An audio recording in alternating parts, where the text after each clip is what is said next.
Welcome to number 1 news. నేను Nandini.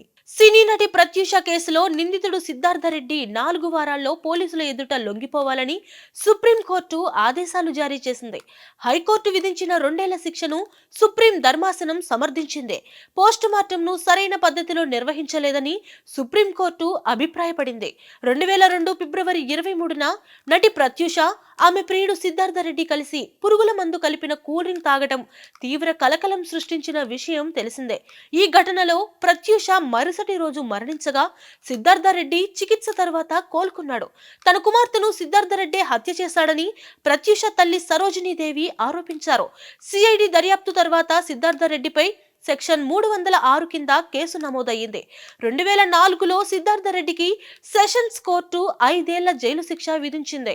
2011లో high court ఆ శిక్షను 2 ఏళ్లకు తగ్గించింది.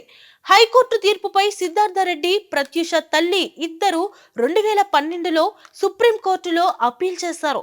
హైకోర్టు విధించిన జైలు శిక్షను సవాల్ చేస్తూ నిందితుడు సిద్ధార్థ రెడ్డి, అతడికి శిక్ష పెంచాలంటూ నటి ప్రత్యూష తల్లి సరోజిని సుప్రీంకోర్టును ఆశ్రయించారు.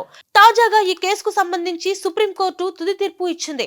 సిద్ధార్థ రెడ్డి పిటిషన్ను తిరస్కరించిన సుప్రీం ధర్మాసనం హైకోర్టు శిక్షను సమర్థించింది. మరిన్ని లేటెస్ట్ అప్డేట్స్ కోసం చూస్తూనే ఉండండి నంబర్ 1 న్యూస్. సామాన్యుడి చేతిలో సామాజిక అస్త్రం.